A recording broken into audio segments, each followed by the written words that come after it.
Hello, I'm Justin. This is Kellan. Welcome to The Fizz. Big news last week from maybe the other big player, OpenAI, closed $122 billion of funding, valuation near $1 trillion. I think I might get some of these stats wrong. I read the article earlier this morning. They were like the fastest to 1 million users, the fastest to 1 billion MRR, and definitely now the fastest to $1 trillion valuation. I mean, when Apple hit 1 trillion, like, this is what feels different, I think, about these AI companies. Like, Apple was formidable in the world. Like, there was physical devices everywhere. There was Apple stores in every major city. Like, they were humming, but this has happened, that took many, many years to get to that level. This happens so fast, and the product's mainly in your internet browser, right?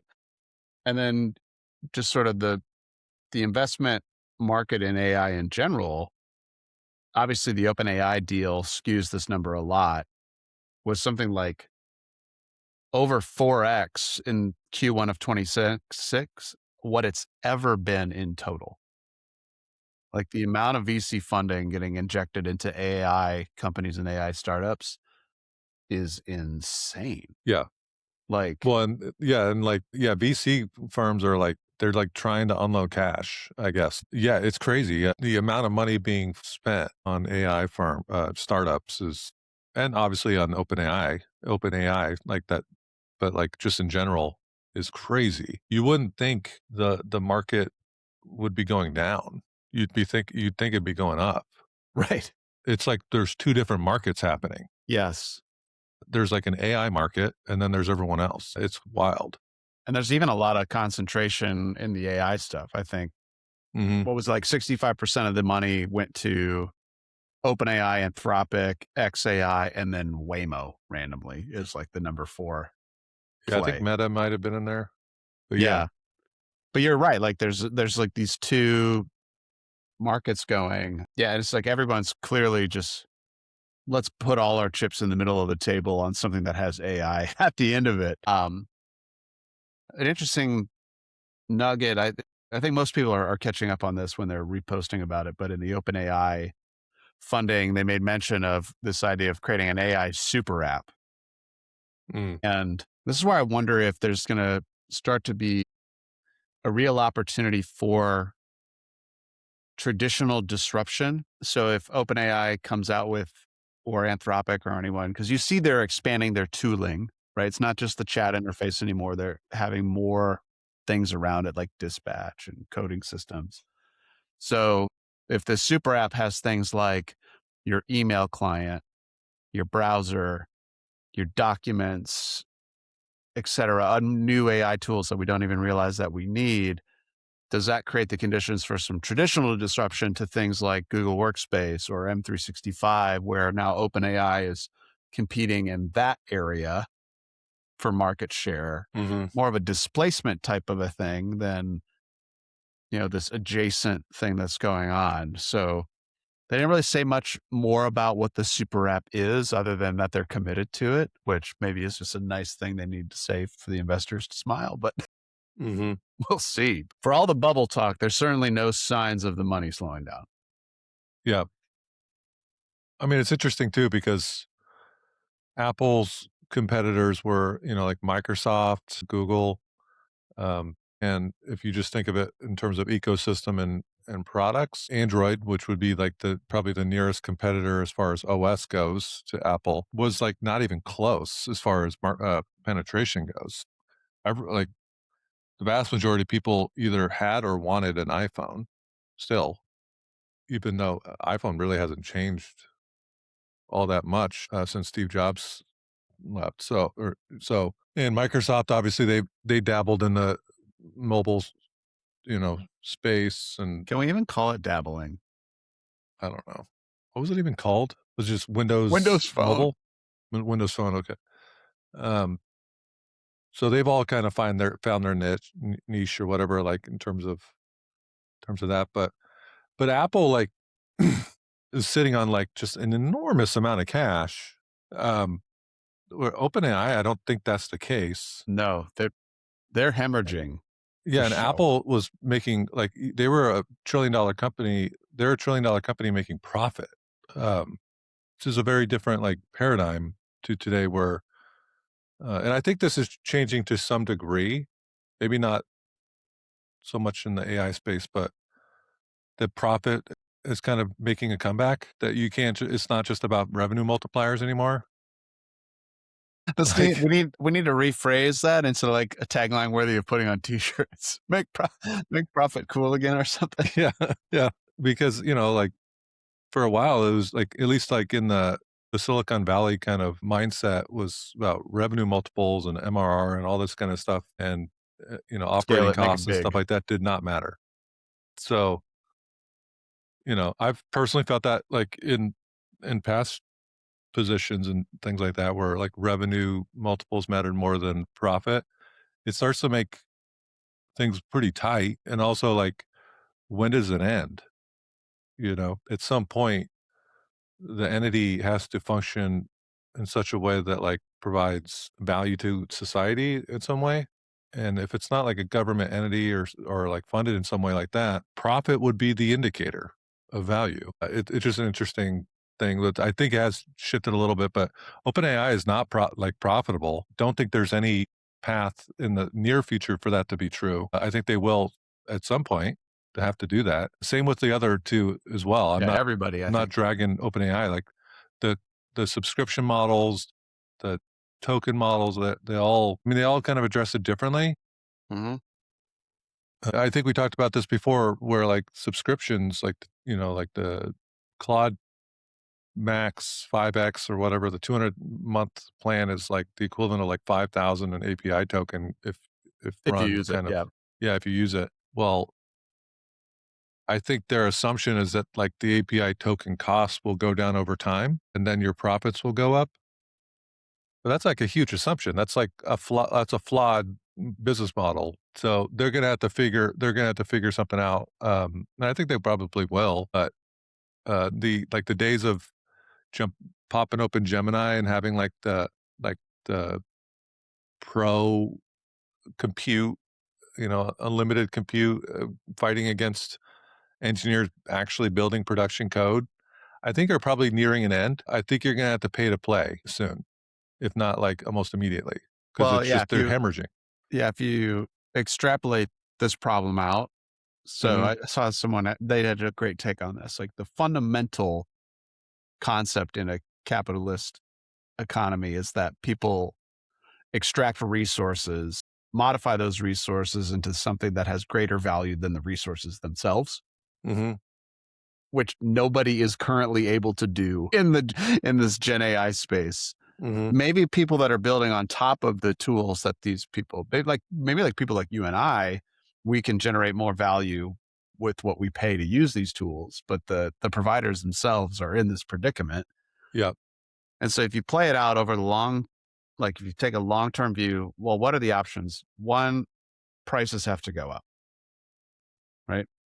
Two, costs have to go down. Or three, uh, subsidies have to come into play from some other party yep, like a government or something. mhm, Well, okay, so subsidies from the government, well, forget about it. That's not happening anytime soon. Like you could see how AI becomes like a utility. That's a theoretical exercise, like electricity or something gets regulated. Costs going down, that requires some pretty meaningful technology advancements still and lots of infrastructure that we don't have. More data centers, better computers, all that kind of stuff. What's the easiest thing to do? Change the price. So, but I mean, you see all this money flowing in to these companies. So you wonder just how long will the backing be as strong as it is? Because that's really what's creating the subsidy opportunity right now is there's just cash flowing into these companies like crazy. When will yeah, that I think, party end? You want to talk about Paperclip? yeah. So the hot news before Claude Code leak was Paperclip, which is Like Clippy, like Clippy. I think maybe that's kind of what the developers had in mind, would be my guess. So maybe some Mac, or I'm sorry, some old Microsoft people. I don't really know. But the idea of Paperclip is basically a harness for your, if you have like a smaller company, I guess it could be a bigger company, but a smaller company where you're primarily offloading work to digital employees, agents. Okay. So it's a harness that allows you to assign roles and duty handoffs and duties and different things and connect in multiple other harnesses like OpenClaw, API keys, Hermes, whatever, like anything. They have all plugins for all of them, apparently.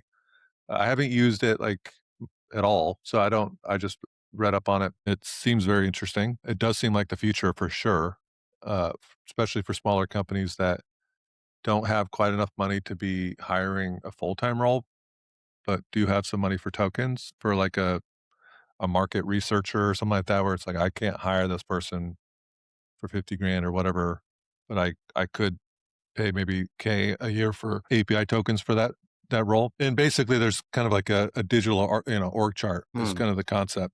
So it's pretty built out. I have seen screenshots in the feature set. It's pretty impressive. I do think it's going to get more attention once the cloud code leak stuff calms down, just because I Bad think a timing in the news dashboard. cycle Yeah, for the yeah, Paperclip for team. sure. I think it's how do I say this? I think it's the natural extension of what OpenClaw was like, what gap they were filling. Pause. I had my thought on the market thing. Say it. The problem that with AI companies that I think hasn't quite been solved yet, or at least I'm not seeing it. I see it when it's like in the weeds, like we're building an app for a very specific business with a specific needs, and like that no other provider can provide that, and it adds efficiency. It adds like better collaboration, less errors, less issues, things like that. But like these large AI investments where like let's give everybody a Copilot license or a Cloud Code license and like just hope that that's not actually providing any additional value to the market. And that has to be solved in a more like uh value generation type of way, because that only just distributes wealth upward. It doesn't actually like add value at a market level. It's temporary. Let's say it that way. At some point, it stabilizes, and we've just moved wealth up. And Which this is isn't a podcast about that, but I'm just no saying, like, bueno. but we just haven't actually like um, we haven't moved anything forward. Is my main point there. So once we're at a point where like humans are playing with the AI in like in a value generation type of way, not in a replacement way, but in a coherent kind of parallel way, then I think 800, 900 billion makes sense. But I don't think we're not there. We're Not at all. trying too hard to just kind of replace and automate everything instead of how do we use these tools to like further value generation and humankind in some ways. So, um, anyways, that was my market. I got a I got a bone to pick on something I keep seeing. Your value comment made me think of this. So like how many advertisements for these AI things like are saying like, look, I can say clean up my calendar for tomorrow. And I'm like, I'm sorry, but all of us getting our calendars cleaned up for tomorrow isn't going to justify the value equation on what's happening with the compute costs and all these things. And I wrote a little about this on Substack this week. I do that stuff all the time. You know, give me a daily briefing to go through my Hmm. emails, what, and I love it. But I also know that that might be worth what I'm paying for it, but it's not necessarily moving my needle so far on those types of use cases. And so it's just like, okay, Copilot, are we really trying to sell everybody can like clean up their inbox and move some meetings around? Like that's it's easy to understand. So maybe that makes sense, but I'm just like, oh, we got to get past this point somehow. And it's hard. If we had like every single answer, we'd be out here talking about every single thing. But that's the only way it'll make sense. Otherwise, you know, just becomes that's the utility track where this thing just becomes like a public utility like the internet or water or power or whatever. And we use it But yeah, the net job eliminator, that can't be the answer. It's how a lot of people are thinking about it, but that I don't that story has an unhappy ending. It sure does. Yeah, and I also think, like, AI is too like Apple, it's very clear what they do. It's not clear what Anthropic does to the layman. They have a coding platform so you can build apps. They have a chat interface you can ask questions. That's the limit maybe of, like, and that might actually be more that generous to the layman, that, like, that's what their value proposition is. So, I think there's a real, like, nouns and verbs problem here, kind of a God, yeah. like, the AI is, like, being packaged as, it's being packaged for, like, 50 different verbs, like app development, like email Yeah. cleanup, Scientific research, yeah, it's crazy. yeah, So, math they're gonna proofs. I'm not asking for, like, more nouns necessarily, but, like, more easily understandable nouns than just I think will be needed to once it's clear what the key contributors to value are, uh, and to actually assign them a name that meets that thing where it is versus just AI email cleanup. Like, Yeah. what are we doing? My joke this week is we could probably host a semi-successful debate show about what is or isn't an agent. This one sort of flew under the radar for me. I think the first I even heard the term paperclip was when you asked one of our OpenClaw agents to collect some research for you about paperclip. And I was like, what the heck's paperclip? Well, I would assume that Yeah. that happens. It's kind of like you got SAP or Oracle or whatever, and that's what you're working with. Same for digital employee frameworks where, you know, and I'll also see, like, this being a tool for better governance as well, because you can bake in better rules and put guardrails around your org chart, your digital org chart in a less of a disparate agent kind of way. But yeah, it's just an interesting tool, almost less so for the tool, but more so for, like, the concept. Yeah. Oh, I mean, hearing you explain it, like the concept is inevitably needed Hmm. because if you're going to create a digital employee concept that it runs on a server or a computer and it has access to things, just like you hire a new person into your accounting department. They get certain roles and privileges and permissions. So you can maintain separation of duties and all that kind of stuff. We're going to need the same options with AI. Yeah, and so And these and tools are weird, right? It's more like config tools and yeah, orchestration layers, which is maybe not as familiar types of software to the average person. Yeah, sometimes it's a combination of more features than people need and more features than people have confidence or comfort in dealing with. hmm Like if you're not comfortable with how to manage things like ports and firewalls to run hmm your own OpenClaw on a, let's say on a Linux instance, for example, like you can get in situations where the AI will tell you what to do to get it up and running. It's like, oh, Kellen, you need to do this and open this and do that. And you really don't understand if that's okay, if it's best practice. You're just sort of relying on Claude Code or OpenClaw like being correct. And I think that's a risk too of like understanding our limitations and being educated about what we're doing and understanding the risks.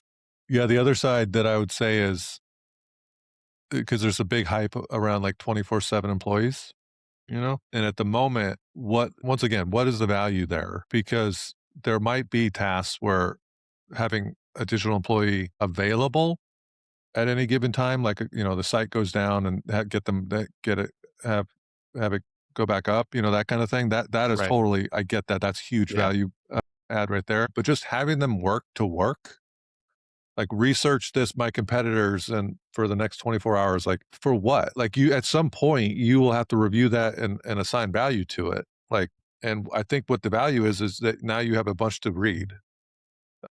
Like, and that's not like at some point, someone has to, like a human needs Yeah. to be involved, and you've just created more work for yourself versus actually offloading work. You've added jobs, but you haven't added any managers. You haven't added any like structure to your org to actually allow information consumption. You've just information overload Yeah. uh, and no consumption layer. So, and humans are the consumption layer in a sense. So there are tasks that where this makes sense. Like I said, sites, things like code reviews, different types of schedules, whatever. But then there are others like research where that becomes the demo. Like research me this, blah blah blah. It's like okay, but you're going to have to review this. You will have to make decisions from this. So you've just added decisions to your plate, which you may need.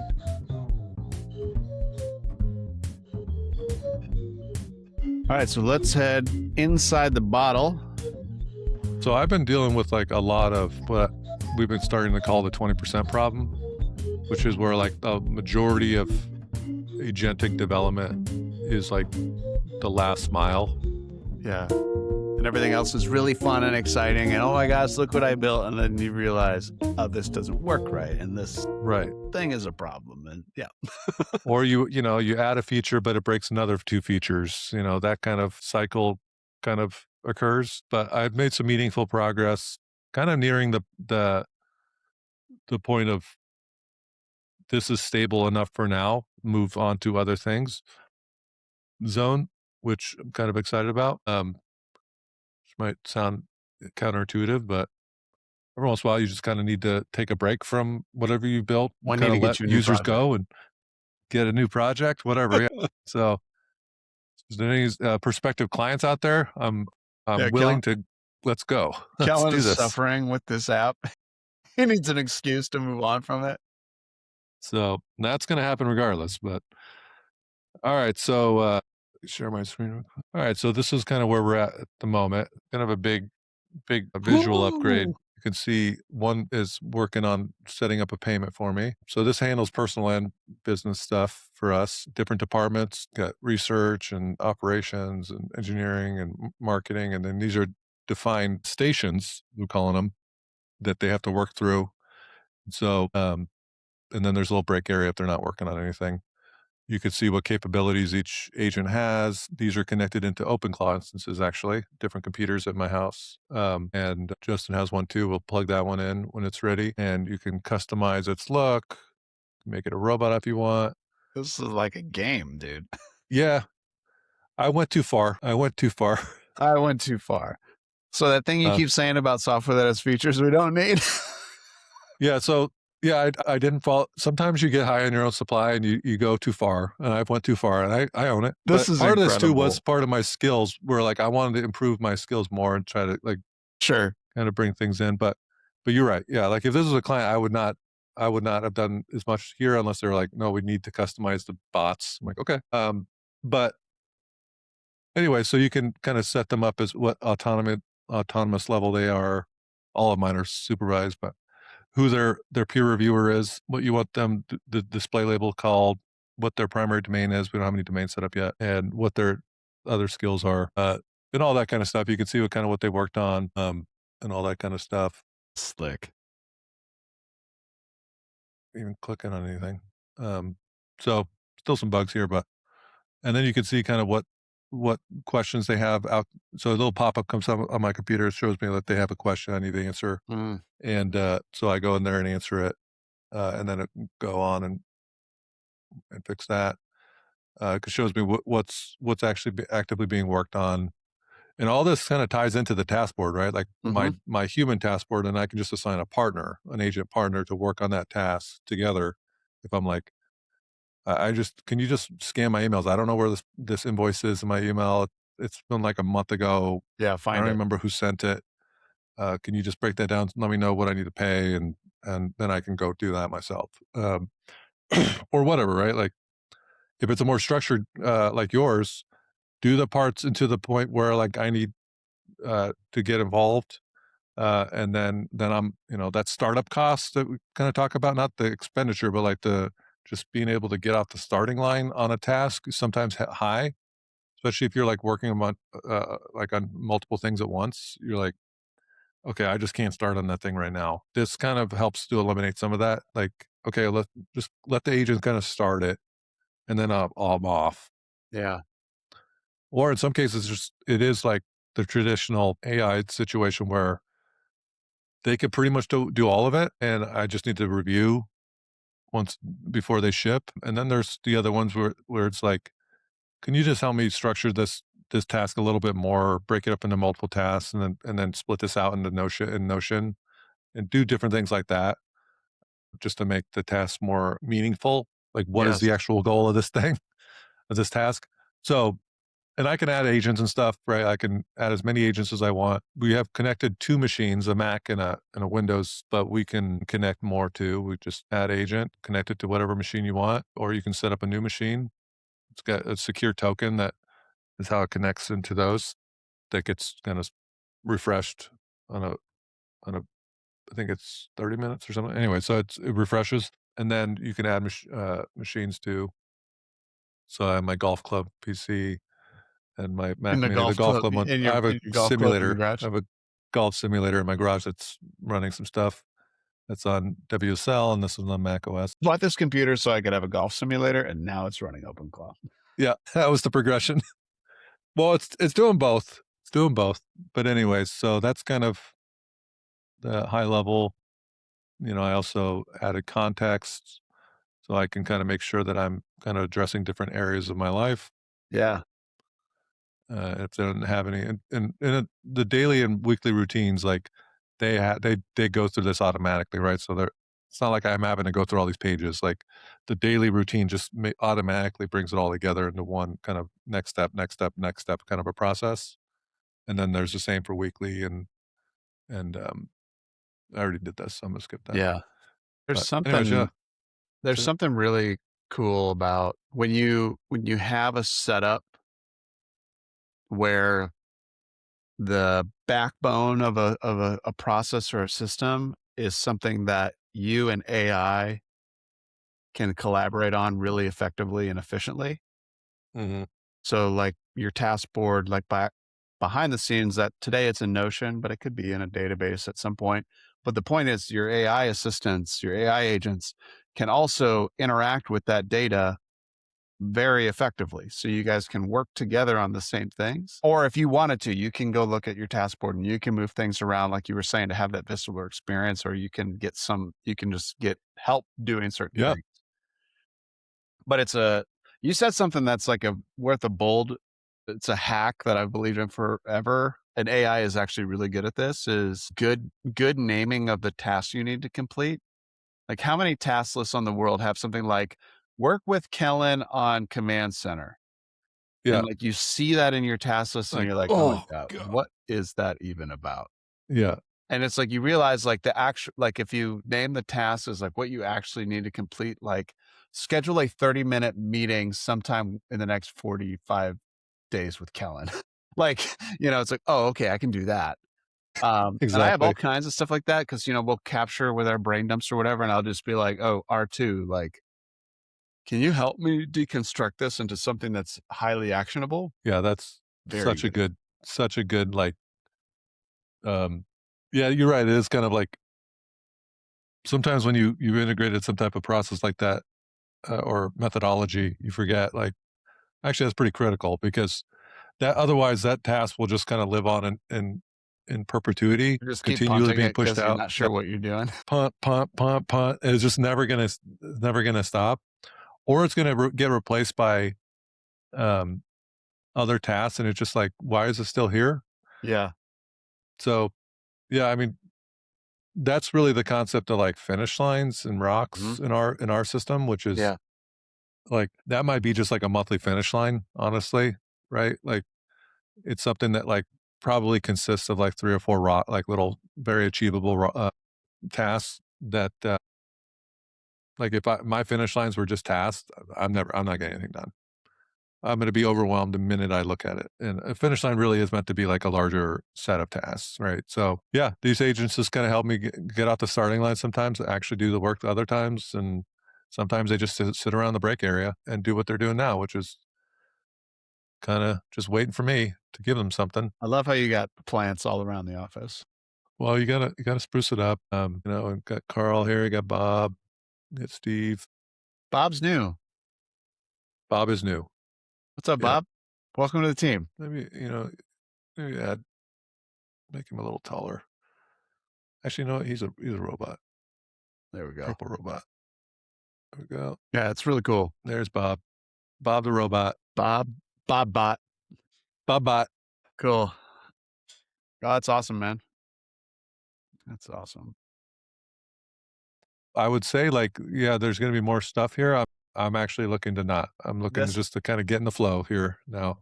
You might be like somebody might need to protect you from continuing to iterate on the office, Agreed.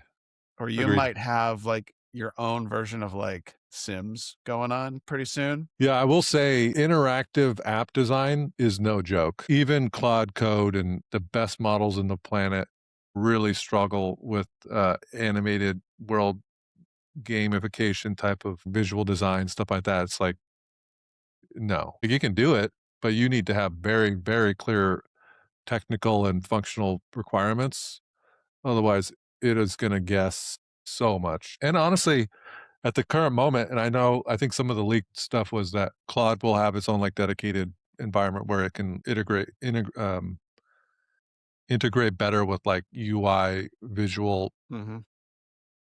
inspection, so that like you're not in this mode where you're creating, then you got to give it a screenshot, or it goes and takes a screenshot of the app, it goes back, Right. and it's just this endless Or you explain like, back no, and it's forth. too big, too small. Yeah. Yeah, like, oh, now it looks good. It's like, no, it doesn't. It looks worse now, guy. So it's just not very. It can't replace the like at the moment. It can't replace the human, No. a very basic human like ability to see what looks good and bad. Yeah. Yeah. So That was we're our not, yesterday. we're I not was like, there. oh, I fixed it. Now it's applied to your brand. I was like, no, it isn't. It's like this isn't. This is blue. I don't know what Brand you're is seeing. Orange. Show me the screenshot you're seeing. I'm just very curious if this is you or this is me. All right, well, if you like what you're watching, listening to, drop by tonabottlai.com. Check out what we're all about. You can sign up to our newsletter, The Weekly Fizz, which is a companion to this show. For now, we will see you in our next episode. Later. Peace.